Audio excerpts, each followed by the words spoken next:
সত্যি সত্যি না প্র্যাঙ্ক করছো? দেখো প্র্যাঙ্ক করছো? দেখো সত্যি কথা বলো, প্র্যাঙ্ক করছো?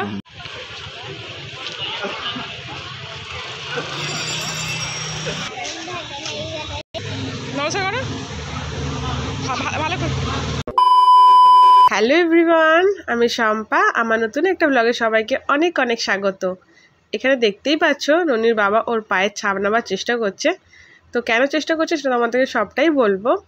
ওর বাবার অনেক দিন থেকে ইচ্ছে ছিল, অনেক দিন থেকে বলা ভুল, যখন থেকে ননি হয়েছিল তখন থেকে ওর বাবার অনেক ইচ্ছে ছিল যে ওর পায়ের ছাপ নিয়ে একটা ট্যাটু বানাবে। এটা বেসিক্যালি নিউবর্ন বেবিদের পায়ের ছাপ নিয়ে তাদের weight, date of birth, timing সব কিছু লেখা থাকে।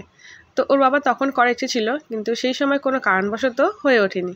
তাই আজ এতগুলো বছর পর সেই সুযোগটা হয়েছে। পা বড় হয়েছে, তো কী হয়েছে, ওর বাবা সেটাই করবে।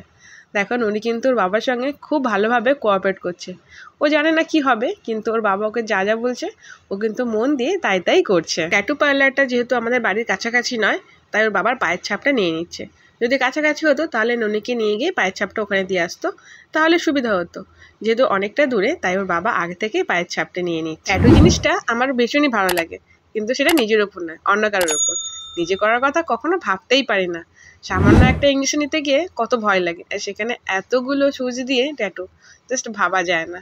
তো দেখো এখানে দুবার কিন্তু হলো না, তো ওর বাবা বলছে আরও একবার নেবে। যেহেতু ওর পাটা বড় হয়ে গেছে, আর দেখো এইখানে বাবা ঠিকঠাক পাটা নিয়ে নিয়েছে। এটাকে এবার সাইজে ছোটো করে নেবে কম্পিউটারে। আর ওর বাবা এখন ওকে বলেছে রিমুভার দিয়ে পাটা পরিষ্কার করবো। ও তাতেও কিন্তু চুপচাপ বসে সেটা করে নি। কাল ওর বাবা আর কয়েকজন বন্ধু আগে যে কোম্পানিতে কাজ করতো সেখানকার কয়েকজন বন্ধু মিলে যাবে ট্যাটু করতে, তাদের মধ্যে একজনও করবে। আর দেখো এটা হচ্ছে পরের দিনের ব্লগ। ওর বাবা চলে এসেছে, আর হাতটা দেখো, এই হাতেও একটা ট্যাটু করেছে এক্সট্রা। এটা হচ্ছে মোহনবাগানের লোগো। যেহেতু ওর বাবা মোহনবাগানের অনেক বড় ভক্ত, তোমাদের দেখিয়েছিলাম ব্লগে। আর দেখো এই ট্যাটুটা আগে থেকেই করা, যখন কেদারনাথ গেছিলো। আর এই হাতে করেছে পায়ের ছাপটা, তো সেটা দেখার জন্য আমি খুব এক্সাইটেড। আর এই দেখো মানে আমার তো ভীষণ মানে কি বলবো, এক্সাইটেড লাগছে কখন দেখবো ট্যাটুটা। আর তার মধ্যে যেন আমি পুরো আজকে অবাক হয়ে গেছি। কেন, তোমরা দেখলেই বুঝতে পারবে। এইটা কি করেছো? দেখি দেখি দেখি। আমার নাম? সত্যি সত্যি না প্র্যাঙ্ক করছো? দেখো প্র্যাঙ্ক করছো? দেখো সত্যি কথা বলো, প্র্যাঙ্ক করছো? হ্যাঁ দেখো না, তুমি সত্যি নাম লিখেছো? দেখি দেখি। এটা লিখতে 9 বছর টাইম লেগে গেল। 9 বছর। আমি খুশিও হয়েছি আর অবাকও হয়েছি। আমি ভাবতে পারিনি ও আমার নামটা হাতে লিখবে। যখন আমরা প্রেম করতাম তখন ওর বাবা ও নিজের নামটা লিখেছিল হাতে, আর আমি বলেছিল তোমার নাম একদিন লিখবো। সেই একদিন করতে করতে আজ 9 বছর হয়ে গেল। আমি তো আশা ছেড়েই দিয়েছিলাম, কিন্তু আজ সত্যি আমি অনেক অনেক অবাক। সত্যি বলতে পায়ের ছাপের থেকে আমার হাতের লেখাটা মানে নামটা দেখে আমি এত খুশি হয়েছিলাম, মানে কি বলবো, বলে বোঝাতে পারবো না, এত সুন্দর চকচক করছিল। যাই হোক, এতগুলো বছর পর হাতে নাম লিখেছে, খুব ভালোই লাগছে। তো আমরা মেলায় এসেছি, আজ আমাদের ট্রিট দেওয়ার জন্য মেলায় নিয়ে এসেছে ওর বাবা। আজ মেলাটা কিন্তু অনেকটাই ফাঁকা, দেখতে পাচ্ছ লোকজন খুব কম। আর এই হচ্ছে রথ। এটা অনেক আগের ব্লগ, শেয়ার করা হয়নি, বুঝতে পারছো আমি কত কুড়ে হয়ে গেছি। আর হচ্ছে প্রভু জগন্নাথ, সবাই দর্শন করে নাও। নমস্কার করো, ভালো করো, ভালো করে নমস্কার করো।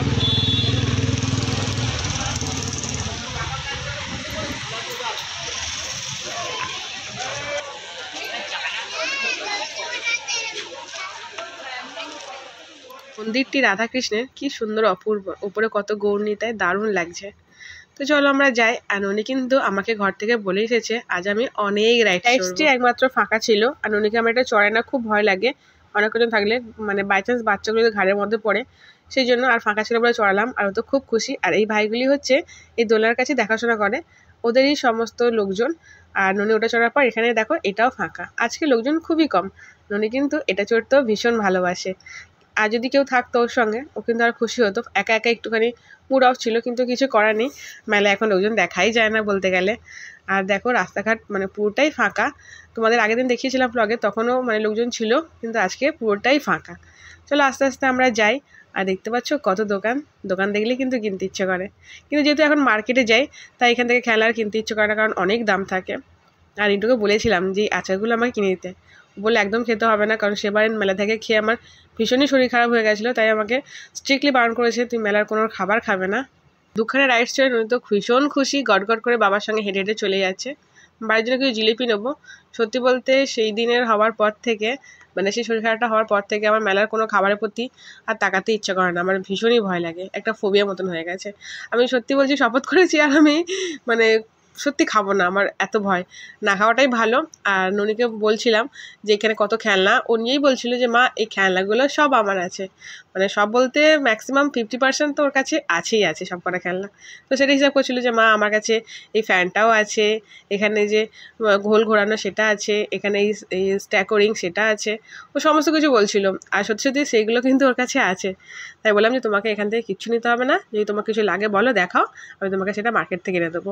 একটা মজার কথা জানো তো, উনি মার্কেটটা বোঝে না। ওকে আমি যখনই মার্কেট যাই ওকে বলি যে আমি ব্যাংকে যাচ্ছি, ও ব্যাংকটাই বোঝে। তাই কথা কথা বলে, তুই ব্যাংক থেকে আমাকে এটা এনে দেবে তো, ব্যাংক থেকে ওটা এনে দেবে তো।